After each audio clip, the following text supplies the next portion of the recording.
Hi, my name's Shane. I'm an alcoholic. My name's John and I'm an alcoholic. My name's Jane. Jack's my name. Hi, I'm Claire. Hi, my name's Paul and I'm an alcoholic. We would drink until the early hours of the morning, and then get hungover the following day and then get up and do it all again, go out to a lunchtime session and continue on. And I remember cracking a beer at about 6 o'clock in the morning as we went out, and Saturdays were totally wiped out because that was our drinking day, and that's what we did, and we did a lot of it. When I found alcohol, it gave me the biggest, thrill, excitement. I loved the taste of it and I loved the effect of it. I didn't have to think anymore and I could bury the pain underneath it all. I joined a company that your expense account was basically unlimited and you got into trouble if you didn't use it. So I drank it like most people, and I made sure that I was trusted, because if you drank you were trusted. I'm a person that should never ever have picked up the first drink. I'd seen what alcohol had done to destroy my father as a practicing alcoholic. The one thing that I remember about his drinking is the fear that I experienced when he drank. He was just so unpredictable. And I vowed and declared from a very young age that I would never ever drink like my father. I knew from my very first drink that it had a profound effect on me. I felt differently after I'd had that first drink. Can't remember much of the night except for sitting on a church door talking to a frog. And I remember my mum took me as well to see the Divinals when I was about 14, and she even bought me drinks at the Lismore Workers Club, and that's just how I was brought up. I used to line up a couple of glasses at 12 o'clock on the bar, and I'd have 2 straight shots of, I guess it doesn't really matter what it was, but I'd have them there, and then a double Scotch and Coke. And I used to wait until midday before I'd put them straight down. And that was me. I wasn't an alcoholic because I could wait till midday. That was just one of the thousands of excuses I had for my behaviour and for my drinking. And not only admitted I was an alcoholic, I accepted the fact that I was an alcoholic. I tried so many times to get rid of those things that were causing me issues, but I didn't know how to do it. I tried the church, I tried going and confessing to a priest, and I tried all sorts, and nothing happened. I got a sponsor who agreed to help me through the steps, and I did that step 1 completely and honestly. I should never have to go back and change anything about that first step. When did I realise that my life had become unmanageable? I think for me, actually coming into AA and listening to that first member who came to my house and shared with me and going through and doing the steps. And he said to me, look and see where your life has become unmanageable. And in so many areas my life had become unmanageable. I would say each day, I am not going to go to the bottle shop. And I swear every day, my car drove itself to the bottle shop, and I would go to the bottle shop and I would get a couple of bottles of whatever, and I would continue to drink. I used to sit on my kitchen floor, as I had done a lot throughout my drinking. My kitchen floor was always a place that I would sit and get smashed on, and I would go over all the awful things that had happened to me and what I didn't have, and woe is Claire, Somebody saved me throughout the years of my drinking, 25 years of it, and I don't know how I wasn't killed, run over, damaged. Something was watching me, something was watching over me, I believe, and I always seemed to make it home and I always seemed to be okay. As soon as I walked in the AA room, I saw God on the wall and all these people smiling, and I was thinking, oh my God, they've got to be on something. This has got to be some sort of cult. And they were being so nice to me, and no one had been nice to me for so long, and at the end they wanted to hold my hand and chanting this weird stuff about God and trying to take my money, and I'm like, nah, this is so not for me. So I got the lady that took me to the meeting, I got her to drop me off at my pretend friend's house near the pub so I could go to the pub, and I got drunk straight away. Went home and my husband goes, geez, AA was good for you too, wasn't it? I used to go to church, and then Dad passed away, so I figured that God had taken my father away and he was a prick, and so I didn't want nothing to do with him. But today I have a power greater than me, and it serves me well. When my sponsor explained to me that it was a moral inventory of both negative and positive aspects of my life. I never believed that I had too much positiveness in my life at that time. Everything was negative, you know. We sat down and we started to write out some of this, as much as of the past as I could, both negative and positive. And I found that as bad as it was, it probably wasn't as bad as I thought it would be. I felt like I was not contributing anything. I felt like I was worthless. And at that time I thought the world would be a better place if I wasn't in it, you know. And Tony would say to me, "You don't even keep the place clean." And I remember thinking, nobody ever comes to visit me, you know, so why should I keep the place clean? I was frightened to answer the door. I was frightened to answer the telephone. I lived in this little world with myself and my son, and and it wasn't a nice place to be. Step 4 was very difficult because I had a lot of people to make amends to. People I'd hurt in the family, people I'd hurt outside the family. I done step 4 4 times.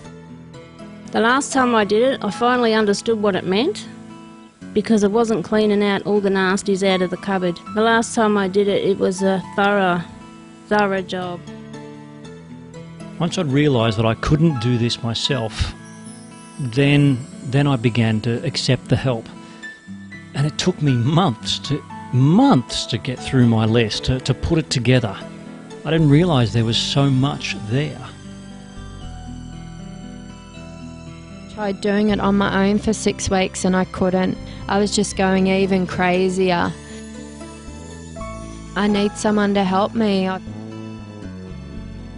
No one understands. You probably don't want to talk to me after me ditching you last time, but she was so happy to hear from me, and it was then that I really listened to what she had to say, and I was ready.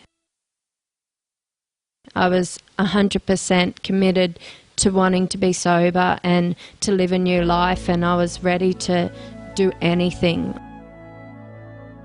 I would have done push-ups if she told me to. 2.5 hours and a lot of pain. And then on to step 5, and that's when the pain started to be released. By the end of step 5, it was like I was walking on a cloud, you know. It was amazing. I just felt so light and so free. And he was a person who was a member of this fellowship, and more importantly, he was a member that I trusted. I didn't want my behaviour to be broadcast around the community or around through AA, and I felt as though that I could trust this person not to do that. Talking to someone else about this, I had to ask him if he was ready, not if I was ready. That was one big list, but I was ready too, and I desperately wanted to have God remove all those defects of character. Desperately wanted that. I needed that. And it wasn't that anybody else knew, it was just that I knew. And I picked up a drink again and I just went right back from where I had come. You know, nothing had changed. All the misery, all the lying, the deceit, all of that came straight back. The bedwetting, the whole lot, you know, and it was awful. Injure them or others. And I was talking to a chap who had a lot of years up, 27 years up sobriety up, and he said to me, "Listen here, you silly young bastard. You're one of the others, so you don't tell somebody that you went and jumped the fence and balked their missus, because you're going to get a flogging out of it. You've got to remember that you are one of the others." And it says when they injure them or others, and that doesn't mean physical pain. It could be mental, it could be anything. I had nowhere else to go. You know, I knew that I could not do it on my own. And I moved down to Melbourne, and after 10 months I eventually came back into AA. And I asked somebody to be my sponsor, and they took me through the steps. And that's where I've stayed, one day at a time since then, you know, and it is just a fantastic place to be in. I would not swap it for the world. There are some people that I haven't had a chance yet to make amends to, but this is what I love about this program. I am willing, I really am. And that's part of my healing process, and that's what works for me. They don't know about it, they don't even care. They're oblivious, but I'm ready. And I love this program. I love these words, "except where to do so would injure them or others." Becoming willing, I think that's the key thing. I had travelled, and a lot of these people I knew I wasn't going to meet straight away. But over the years, I have met them, you know, and I have fronted up and I have apologised in places that I needed to apologise, you know. And so that's where my journey started with the AA program, and I've been 6 years sober now. It's the happiest I've ever been in my whole life. The fog lifted finally after a couple of years, and another couple of years I started to embrace life and just live life to the fullest. AA taught me to live one day at a time, and that's what really got me. My life is just tremendous. It's given me back the love and respect of a couple of kids that I so richly deserved to lose, you know. And it's given me a tremendous way of life. And as good as my life is today, as good as it is, I don't delude myself that I'm cured.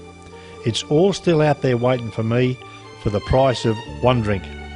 If I pick up one drink, I'll go back far further than I've ever been in my life. And I honestly believe that I would never get back to this fellowship. My life would be very short-lived if I ever decide to wander away and do it my way. I'm probably not that good at taking personal inventory, but I have some amazing friends who will help me do it. They're very quick to point out these things I need to work on. And that's just, again, another thing I love about the program. The people just helping you every step of the way. What more could you possibly want to get your life back together? I have reached a calm and a quietness that I never ever thought that I would reach. And it is absolutely beautiful. I know that there's been times when I have been struggling with certain things, and I've struggled and struggled and struggled. And then suddenly this calm has come over me, and you know, I felt that it'll be all right kind of feeling, and it has been all right. The main thing is I haven't had to pick up a drink to lessen the pain. And when I get that humble feeling, I feel better within myself. Life has changed. I can live life without alcohol. Life is fun. I now have joy back. I don't want to suicide anymore. I take care of myself, and it's one day at a time. And it's the best I can do. Today I have a great family and I have great friends, and I don't have the need to go out and drink. So for that I'm truly grateful. The only time that I think drink, and it's not about having a drink, is when I get overtired. And you people have educated me to the fact that I shouldn't allow myself to get overtired, over thirsty or over hungry. But sometimes I do.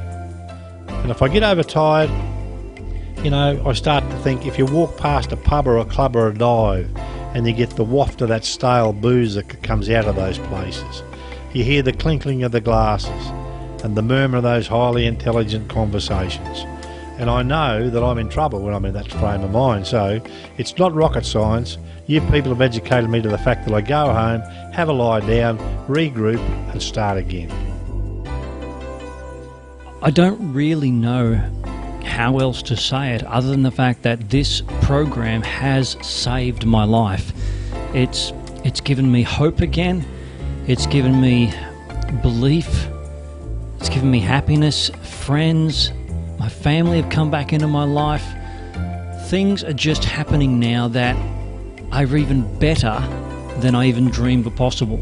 True. And I truly believe, 100% without a doubt, that it is because of this program, because of these 12 steps, that has made for me a life, and a life worth living. And for that, I will just forever be grateful. Yeah, AA just really changed everything for me, and to have such a great sponsor to take me through the steps and to guide me at the beginning was just amazing, because I definitely couldn't do it on my own. It's just a tremendous way of life, and I owe it all to Alcoholics Anonymous.